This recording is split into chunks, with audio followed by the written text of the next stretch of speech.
Assalamualaikum warahmatullahi wabarakatuh. Hello everyone. Jadi kali ini saya akan membawakan materi tentang pengantar teknologi informasi. Mari kita bahas. Pertama, kita akan membahas tentang komponen-komponen utama dalam sistem informasi. Apa aja sih Kak komponen-komponen utamanya? Nah, yang pertama yaitu ada perangkat kerasnya atau hardware. Komponen ini yaitu berbentuk fisik atau dapat dilihat secara langsung yang digunakan untuk memproses atau menyimpan serta mengirimkan informasi dari perangkat satu ke perangkat lainnya. Yang keduanya yaitu ada perangkat lunaknya ya atau softwarenya, yaitu program yang digunakan untuk mengolah, mengirim dan juga menyimpan informasi. Contohnya yaitu ada Windows. Dalam aplikasi contohnya yaitu ada Microsoft Office maupun aplikasi-aplikasi lainnya yang membantu kita dalam membuat data. Nah, selanjutnya yaitu ada brandware atau penggunanya.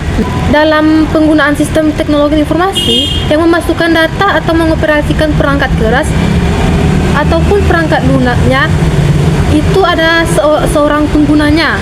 Penggunanya itu akan memanfaatkan informasi yang dihasilkan dari proses pembuatan data tadi. Nah, tadi sudah ada perangkat kerasnya, sudah ada perangkat lunaknya, udah ada juga nih penggunanya. Apalagi sih agar bisa data itu bisa sampai kepada yang lainnya. Nah, yang paling utama dong yaitu datanya. Bagaimana kita bisa menyampaikan atau memberikan informasi ataupun data kepada yang lain sedangkan kan datanya nggak ada. Nah, jadi komponen utamanya juga yaitu ada data. Data itu yaitu informasi yang diolah maupun disimpan serta dikirimkan melalui sistem teknologi informasi. Tadi udah ada perangkat lunak, perangkat keras, ada brandware-nya juga, serta udah ada datanya juga. Nah, bagaimana data itu bisa sampai kepada pengguna satu kepada pengguna lainnya kalau tidak melalui media transmisi? Nah, media transmisinya salah satunya itu jaringan. Jaringan itu yaitu sistem yang menghubungkan perangkat keras maupun perangkat lunak yang memungkinkan komunikasi atau pertukaran data dapat terjadi. Nah, jaringan ini ada jaringan WAN, LAN maupun MAN ya. Lain kali kita akan membahas tentang sistem jaringan ini ya guys. Nah, selanjutnya kita akan membahas tentang peranan dan juga manfaat dari teknologi informasi. Salah satunya peran teknologi informasi itu yang telah kita rasakan yaitu meningkatkan efisiensi. Teknologi informasi membantu meningkatkan efisiensi dalam berbagai bidang. Yang seperti yang kita ketahui sekarang ini yaitu sudah ada terjadi dalam bidang kesehatan, dalam bidang pendidikan maupun bidang bisnis itu sudah kita rasakan ya kan. Selanjutnya juga meningkatkan produktivitas. Teknologi informasi membantu meningkatkan produktivitas dengan memungkinkan orang untuk bekerja lebih cepat dan juga akurat. Pasti teman-teman juga sudah merasakannya kan. Nah, selanjutnya yaitu meningkatkan aksesibilitas. Teknologi informasi membantu meningkatkan aksesibilitas informasi dan juga layanan terutama bagi orang-orang yang memiliki keterbatasan fisik maupun geografis. Dan juga meningkatkan keamanan. Teknologi informasi membantu meningkatkan keamanan data dan informasi dengan menggunakan teknologi enkripsi dan juga autentifikasi. Nah, selanjutnya yaitu manfaat teknologi informasi yang sudah kita rasakan nih. Salah satunya itu meningkatkan kemampuan belajar. Teknologi informasi meningkatkan kemampuan belajar dengan menyediakan akses ke sumber daya pembelajaran yang luas dan juga interaktif. Contohnya yaitu saya sendiri, saya telah menggunakan teknologi informasi yaitu dengan menggunakan Google Classroom dalam mengikuti pembelajaran. Itu contohnya ya. Kemudian juga meningkatkan kualitas hidup. Teknologi informasi meningkatkan kualitas hidup dengan menyediakan akses layanan kesehatan, pendidikan dan juga hiburan yang lebih baik. Selanjutnya, meningkatkan kesempatan kerja. Teknologi informasi membantu meningkatkan kesempatan kerja dengan menyediakan akses ke pasar kerja global dan juga memungkinkan orang untuk bekerja secara remote. Kemudian juga meningkatkan kualitas lingkungan. Teknologi informasi membantu meningkatkan kualitas lingkungan dengan menyediakan akses informasi tentang lingkungan dan memungkinkan orang untuk membuat keputusan yang lebih berkelanjutan. Selanjutnya kita akan membahas tentang media penyimpanan atau storage device. Seperti yang kita ketahui nih ya, dalam komputer itu ada dua media penyimpanannya, yaitu atau storage device-nya, yaitu ada RAM dan juga ada ROM. Pertama kita akan membahas tentang RAM. RAM atau Random Access Memory yaitu jenis penyimpanan yang digunakan untuk menyimpan data sementara dalam komputer. Saat komputer sudah dimatikan, otomatis data yang dibuat tadi itu akan hilang. Nah, jenis-jenis RAM sendiri yaitu ada DRAM atau Dynamic RAM, yaitu RAM yang memerlukan pengisian ulang secara berkelanjutan untuk menjaga data tetap tersimpan.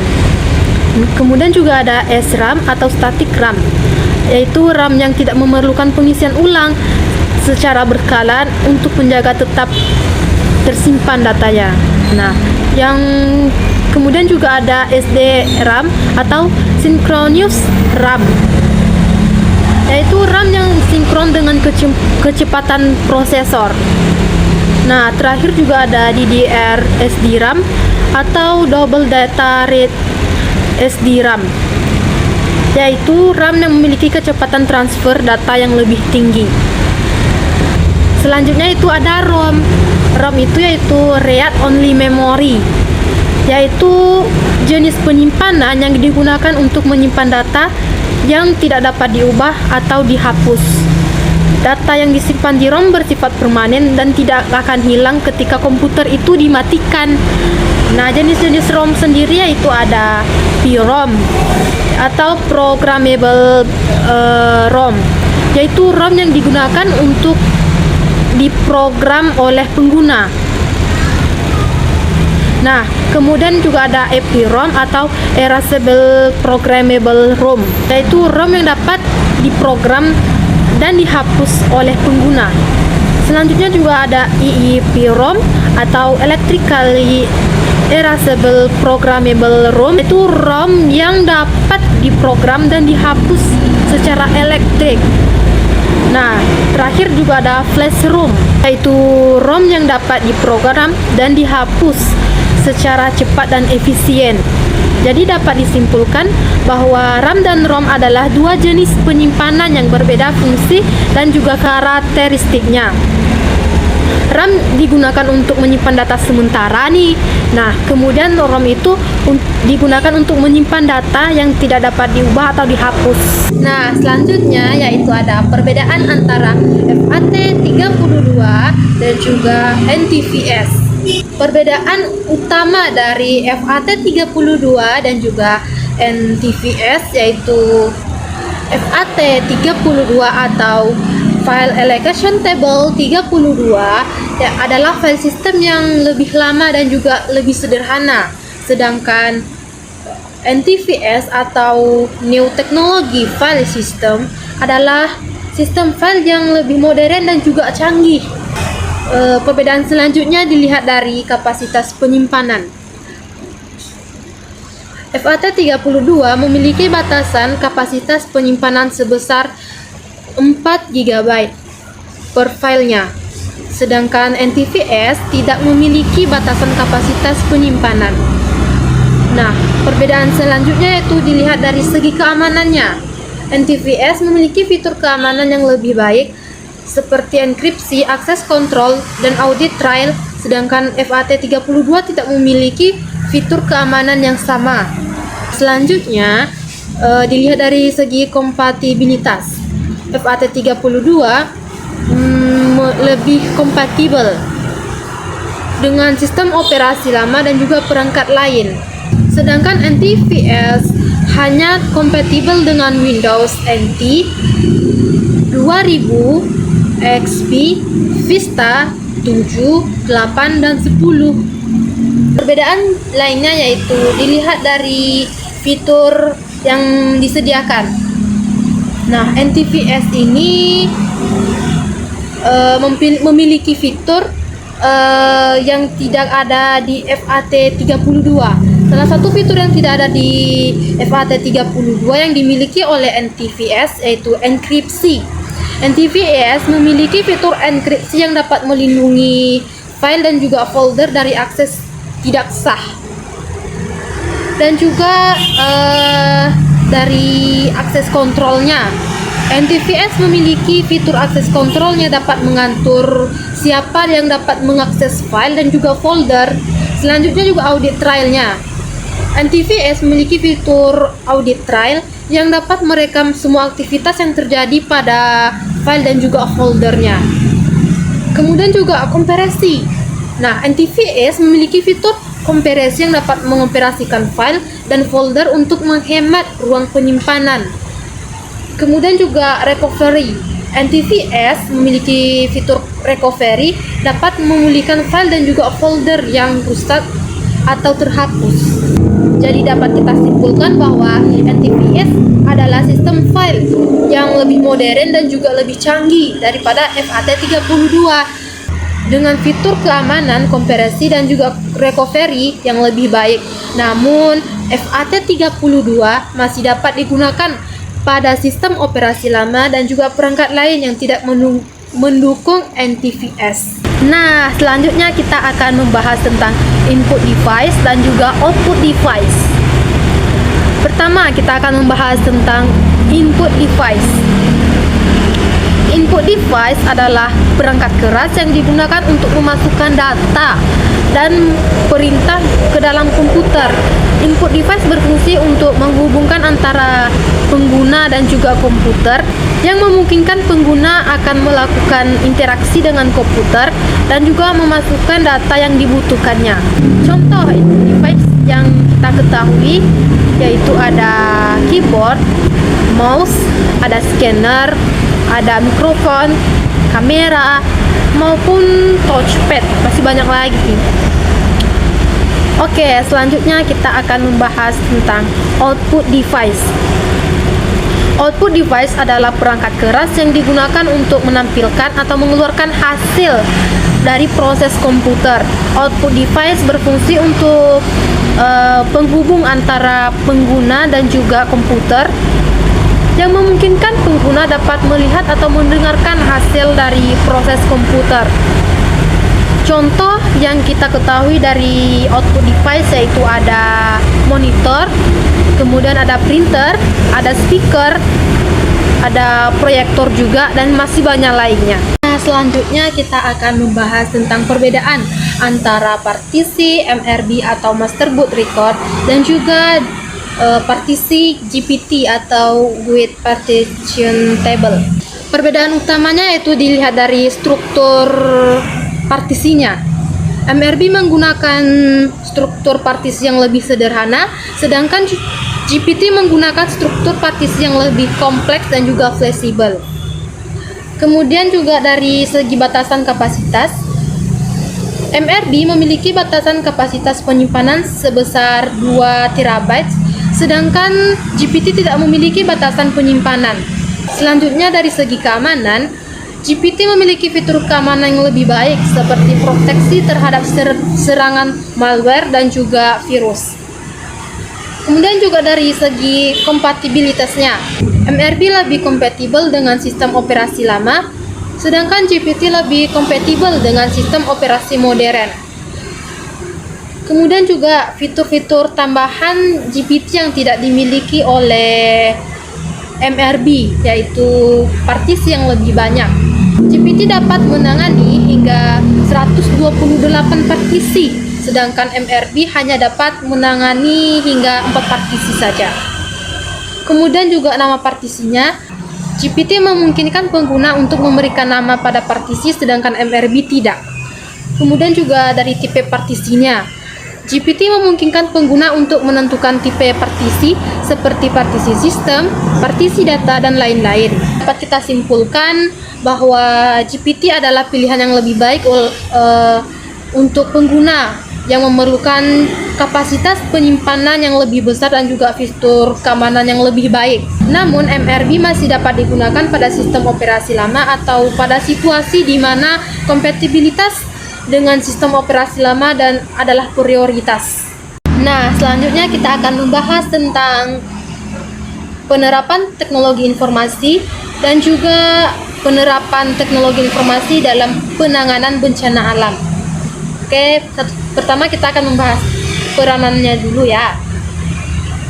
Jadi, peranan teknologi informasi dalam penanganan bencana alam yaitu pertama untuk mengumpulkan data atau analisis data.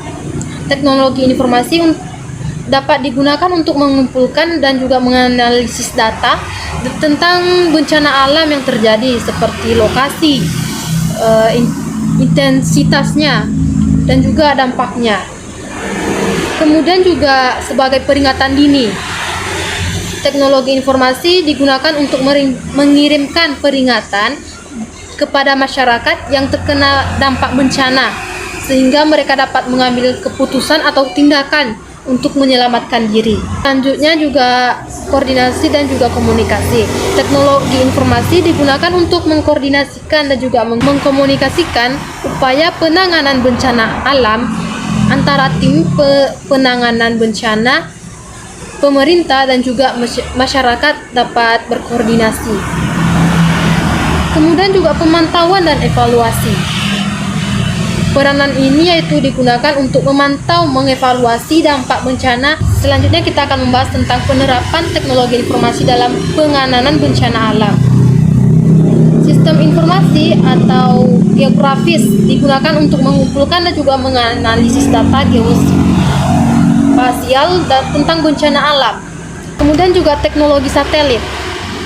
Teknologi satelit digunakan dalam memantau dampak bencana alam dari udara. Kemudian sistem peringatan dini. Sistem ini digunakan untuk mengirimkan peringatan dini kepada masyarakat yang terkena dampak bencana alam. Kemudian ada aplikasi mobile. Aplikasi ini digunakan untuk mengirimkan informasi tentang bencana alam dan juga memberikan panduan tentang cara menyelamatkan diri.